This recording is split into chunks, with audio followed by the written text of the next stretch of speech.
Is Russia defying Georgia's autonomy? Does Georgia have a right to free themselves from Russia's grip? Why are more white South African farmers immigrating to Georgia? How does Georgia plan to strengthen its diplomatic relations with South Africa? What time is it? It's question time.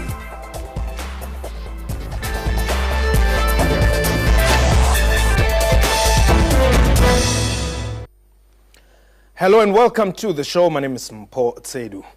Indeed, the struggle for freedom in Georgia and South Africa from years of arbitrary political control by dictatorial regimes has many similarities. While Georgia finally fulfilled their independence dream from the then Soviet Union in 1991, South Africa found its hard-fought freedom in 1994. Therefore, 2014 only marks South Africa's 20 years of freedom, but also the 20th anniversary of establishing diplomatic relations between the two countries. My guest today is Georgia Ambassador to South Africa, His Excellency Bheka Dvali. Good day. Ambassador, welcome to the show. I'm sure a lot of people, whenever we talk Georgia, they think we're talking America. And I think we need to emphasize that we're talking the Republic of Georgia. Thank you very much. I'm honored to be your guest and to have the first opportunity ever for Georgian ambassador to have opportunity to speak to you and to your audience. Are you defying Russia, or is Russia defying you? I would say that Georgia has regained its independence just after collapse of Soviet Union. Otherwise, Georgia has centuries-old history of independence and its own statehood, which was regrettably interrupted twice in the beginning of 19th century by Russian Empire and then by Soviet Empire, as we call it, in 1921. Yes. And after collapse of Soviet Union, we regained our independence, and after that we have been progressive quite diligently, quite strongly toward building up our state based on the rule of law and democracy. And of course, along the way, regrettably, we have observed that Russia has been defying our independence and has been doing many things to undermine our independence and statehood. What informs the acrimony between the Republic of Georgia and Russia? Russia just back in end of beginning of 19th century, the Russian Empire approached our northern borders to northern Caucasus, and possibly that was empire politics. By then, they started to actually undermine our statehood. Initially, we made a kind of agreement with them. It was supposed to be a protectorate for Russian Empire to protect Georgia from other invading forces, but actually what happened in the beginning of 19th century, they just occupied our country and cancelled the Georgian statehood altogether. But they haven't. I mean, they recognize the fact that you exist. They're just saying that whereas you exist, they also recognize your other nemesis, the two other provinces in the Republic of Georgia. These two provinces, when we regained independence after collapse of Soviet Union, from day one actually, our northern neighbor, to our regret, started kind of covert proxy war against Georgia, supplying with arms our separatists in two provinces of Georgia and doing many things to undermine our statehood. But the things that we observe nowadays, what is happening in eastern Ukraine, many things remind, we have about these things, we have kind of deja vu, because the same type of things were happening in the beginning of 90s against Georgian state, when Russian operatives were sending arms to separatist regions and some groups, militant groups in Georgia, and eventually they took over those territories, and it resulted in ethnic cleansing. Ethnic cleansing happens in those two territories, where hundreds of thousands of Georgian ethnic Georgians were, and not only Georgians, but mostly Georgian ethnic Georgians, hundreds of thousands of them were just forcibly expelled from those territories under terror and under threat of killings, and a lot of summary executions also happened those times. But you're not very clean yourselves as the Georgian government. You have also done your little bit of destruction. Could you be specific? I don't think so. Okay. In those two territories, you also fought battles and you killed a lot of people. I mean, the EU actually even found you guilty. I would kindly disagree with this Did premise. you also disagree with the European Union report? I don't think that European Union report implies this, what you just mentioned. Okay. Because European Union report, if you are referring to international fact-finding mission, which was established and they wrote report, it is already relevant to 2008 events. But in that report, there is very well documented references to ethnic cleansing that happened, that was masterminded by Russian Federation, and this report exactly details very well what kind of injustices were done to Georgian state from but the it day also one. details how much you started that unrest. I don't think that this report says exactly that.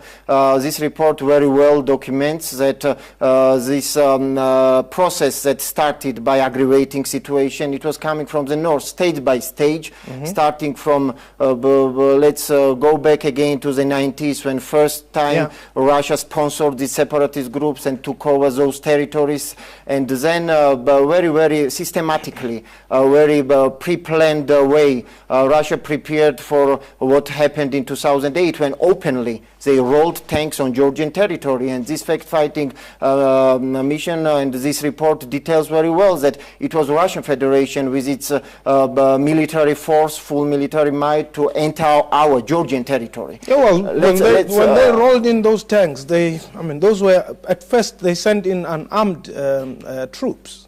But I wouldn't say so, but what was happening in the months and years before this invasion, Russian fully-fledged invasion against Georgia, what was happening there was shelling of Georgian villages, and a couple of terrorist acts happened, even bombing Georgian territories. And we must bear in mind that Georgia, as much as the Russian Federation, as much as South Africa, we all of us are the states, members of international community. We have our sovereignty, our territorial integrity, and when this sovereignty and territorial integrity is infringed, every nation has the right of self-defense. This is what we were doing, and back in 2008 we used our right of self-defense against incoming and invading forces. If we have not used this right of self-defense, nobody knows where would we stand now. Perhaps there would be no Georgian state after all.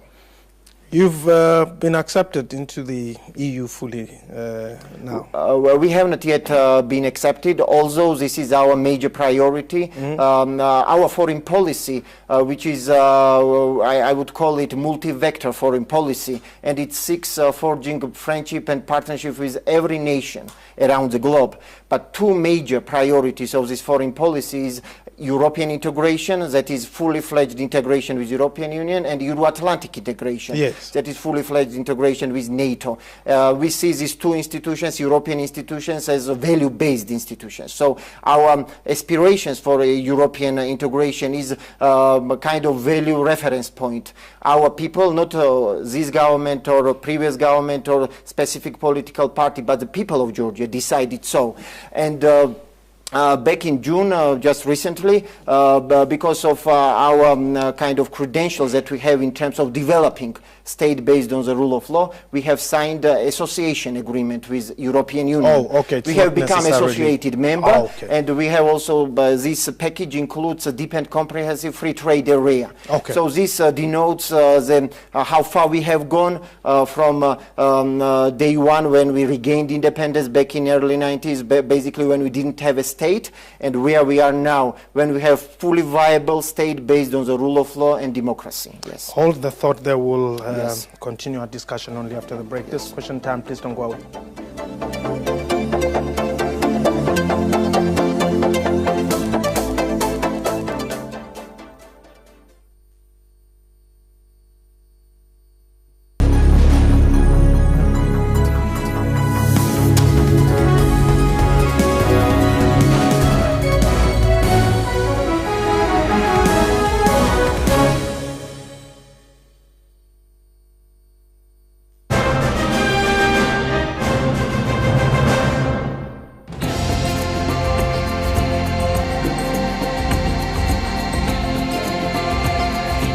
dread hurting people through my findings and have them lose their jobs and livelihood.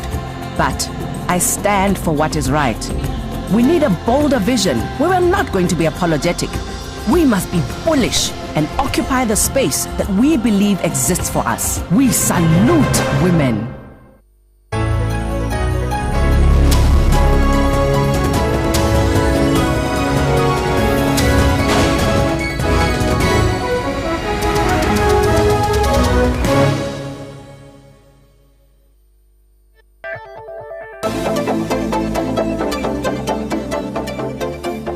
Welcome back. You're still watching Question Time. My guest today is the Republic of Georgia's Ambassador to South Africa, His Excellency Dvali.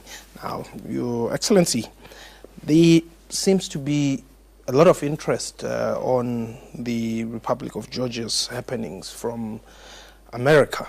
On the 26th of August 2008, after Russian President Medvedev recognized the independence of South Ossetia and Abkhazia, the United States condemned that decision by the Russian president to recognize as independent states Georgian regions of South Ossetia and Abkhazia. Why is there so much interest from America on you? But it was after this occupation that happened after 2008, when Russian troops invaded and occupied this territory. Our northern neighbor adopted a very regrettable decision to recognize those enclaves, those provinces, as so-called independent republics, but nobody else has done so. Nobody else recognized except a couple of states. But overwhelmingly, international community supports Georgia's sovereignty and territorial integrity. But I think we should, why this policy has been applied against Georgia from our northern neighbor, I think we should put this question in context. Also in context what is happening now in Ukraine. And the reason behind that, I think that Russian leadership's attitude towards its neighborhood. But with regret, we have to state that instead of forging a partnership and developing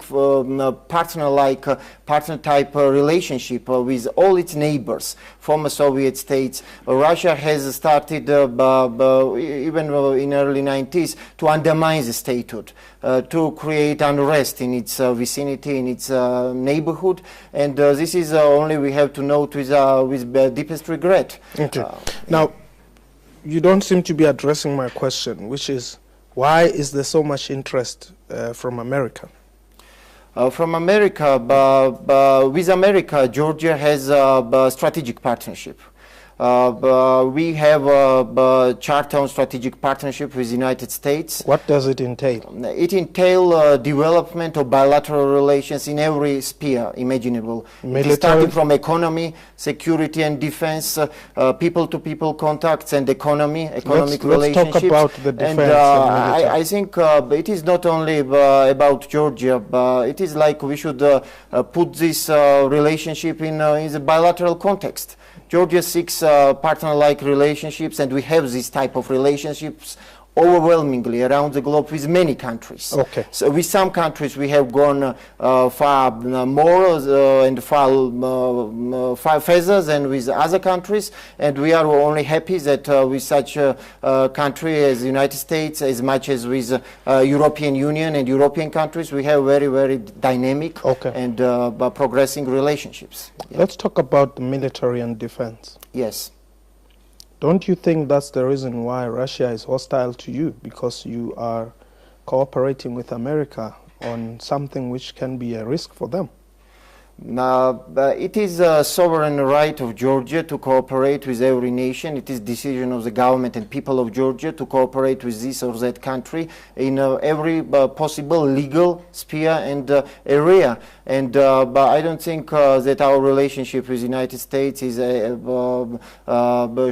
be the reason for Russia to behave like it behaves. We should better put emphasis on the behavior of our our northern neighbor in our neighborhood, and vis-à-vis Georgia, instead of forging partnership and friendship and on equal basis, based on equality between two partners, they are trying to create unrest and turmoil in the neighborhood. How much do you get from the United States of America per annum? We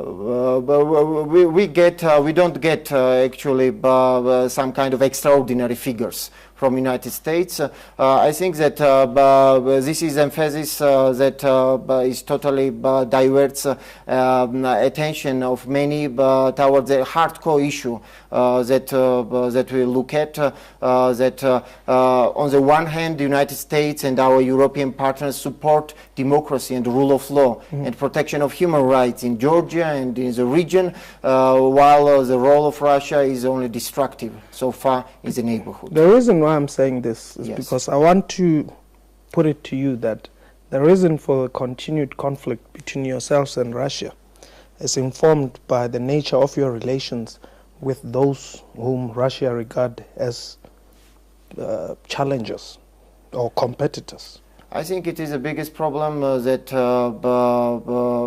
Russia has because our major segment of our relationship with, again, you mentioned United States or with Europe, it is more focused on economic dimension or human rights dimension and democracy development dimension.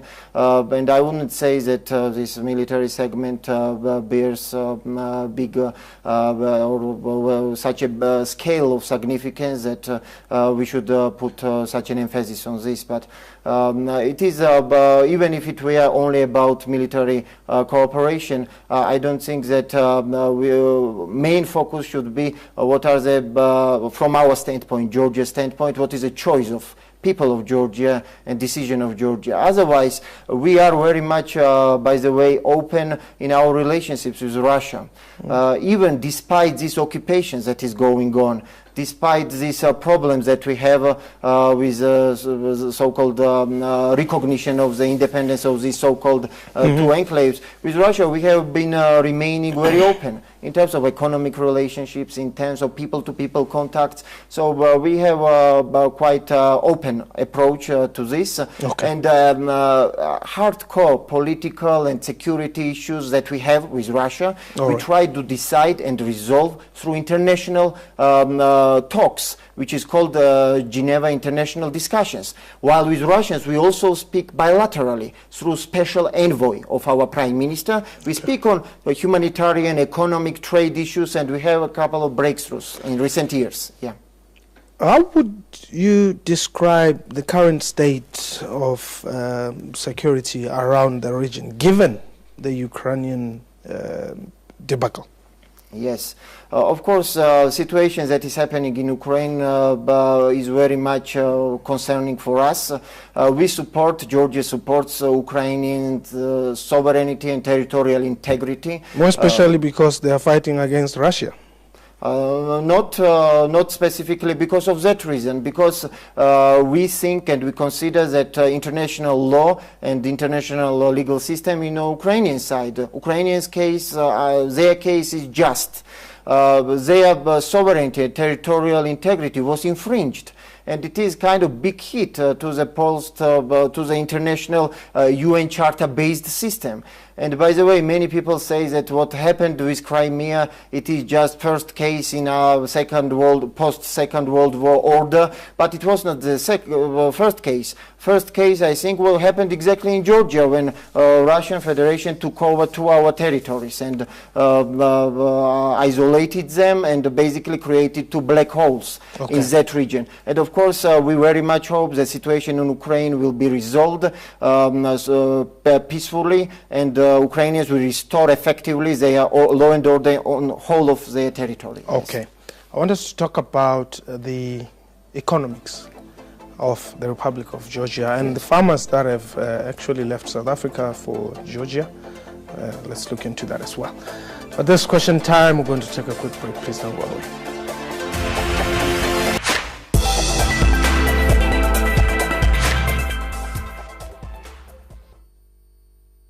SABC, sharing 20 years of inspiration.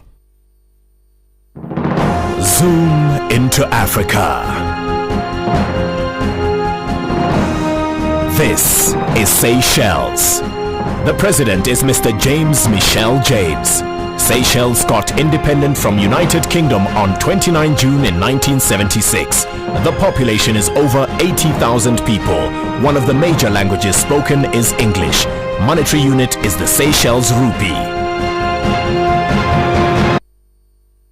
SABC, sharing 20 years of inspiration.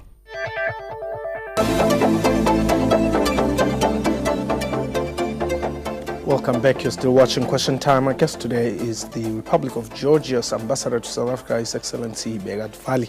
Now, Your Excellency, welcome back. Let's look at how you're doing economically. Given all this unrest, how would you describe the current state of your economy? This is exactly the issue that is very interesting when you look at Georgia, in what kind of environment we are in strategic location between East and West, between Caspian and Black Sea regions on the crossroads. This indicates the significance, geostrategic significance of Georgia. And despite these shocks that we have had with Russia and in the neighborhood, in recent decade or so, Georgia has been doing quite well in terms of economics, developing our economy. And main breakthroughs that we made it through comprehensive, all-encompassing reforms in economy. We reformed, fully revamped our economy. We downsized taxes, downsized procedures, and the country has become so much attractive to many around the globe in terms of investments. We also reformed very, very significantly state services. The Georgian state services reforms is one of the most remarkable achievements of recent years globally, not only regionally. The measures that we undertook, anti-corruption measures, are also very significant. And if you add up all this to each other, this indicates and this caused basically the attention paid to Georgia globally from different countries to our country. More and more people every year show more and more interest and try to invest, and the tourism sector is also on the rise. You're not acknowledging one black dot there, that after the 1991 freedom, there was a lot of land redistribution as well. Giving land back to the farmers and all that, millions of hectares. But it didn't all go well. They have not all performed, and suffered. Thank you for this question. It is a very interesting one. Now, when we regained independence after collapse of Soviet Union, consider that we had to build up a state, basically modern state, basically from scratch, because the political system that we had during Soviet Union was useless, and the economic system also was totally useless because it was not based on private property. So, but what state did, we of course distributed land among farmers who were deprived for decades their own land, because everything during Soviet Union in this so-called socialist system was owned by state. So we distributed this land among farmers, and this is the reason why we have now a large number of small-scale farmers. So there is a challenge how to make these farmers, this challenge has been persisted from the day one when we became independent. How to help those small-scale farmers to increase their productivity, to create viable kind of farming communities. And by the way, this is an area where South Africa and Georgia bear similarity, because South Africa after transition also has a challenge of developing capacity of these small-scale farmers that you have now. And our government throughout years has been trying to address this issue. It is not a simple issue to resolve in a matter of year or even in a matter of decade. After 2012, we have new governing coalition, and they put in place some additional measures to support small-scale farmers. Okay. There are different programs that are launched, and we hope that in several years' time we shall be better standing in this area. There's a drive by some South African farmers, going into Georgia. Yes. What are you offering them? besides citizenship? And I wouldn't say that South Africa is any exception from any other country. As I said, in the recent decade, we made quite remarkable achievements in liberalizing our economy, and so economy has become very much attractive. And a couple of, by the way, we are speaking about a handful of some South African farmers who also showed interest in Georgia, and a couple of them invested, and a couple of them are farming in Georgia. And what we are offering to South African farmers or to any other businessman or farmer around the globe, it is very much a liberalized economy, very much supportive government to any good and visionary entrepreneurship. What I've observed is that Yes. the type of farmers who, and I'm not saying all of them, Yes. some of them who are going to Georgia are those that are running away from transformation here in South Africa. But I cannot comment on that because actually we don't look at this kind of backgrounds. I don't understand the question. The question is yes. that they are running away from the possible land redistribution here in South Africa, and they are going to Georgia because you are giving them long-term leases and all that. But I wouldn't. I would disagree with you that we are offering to South Africa or to any other nation or any other entrepreneur. There is no discrimination of any kind, Right. and we are just generally open, liberalized economy. And of course, it may be South African or American or a European farmer or Indian farmer who will come and do business in Georgia, and we are very open in this. What is the, or how would you describe the relations between the Republic of Georgia and the Republic of South Africa?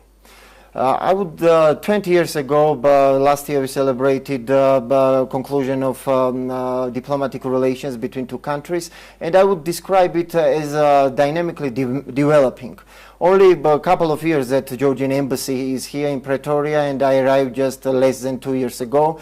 And but our policy is to develop partnership, to develop friendship with South Africa in every area possible, starting from political dialogue, cooperation on international fora, also going to economic interaction, trade, cultural exchanges, education, and from day one, after my arrival to Pretoria, I think we have made quite remarkable and interesting advances.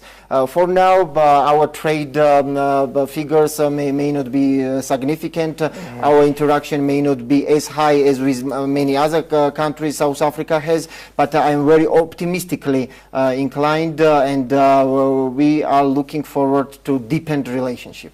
Your Excellency. Thank you very much. You're welcome.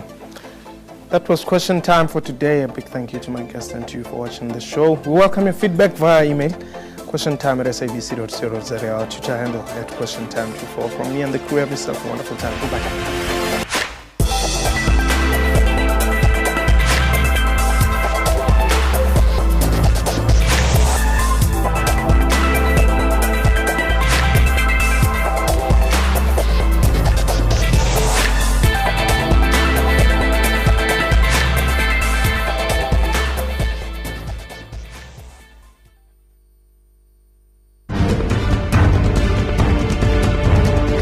Coming up this week. And we are very excited that the SABC will be screening this, and we want every South African to see it. It's obligatory. We all need to know this history. We cannot plot our future as Africans if we don't know where we come from.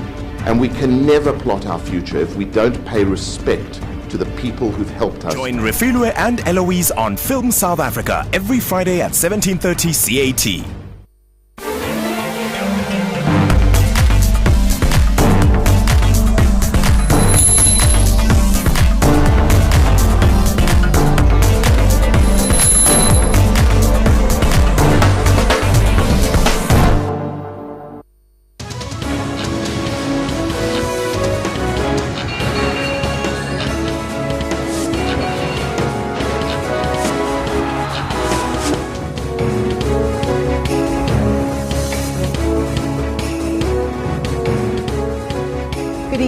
welcome to Business Review. I'm Nomphumela Losiziba. Production costs slow for manufacturers, and Deputy President Cyril Ramaphosa hails the central bank for its intervention in the African bank saga.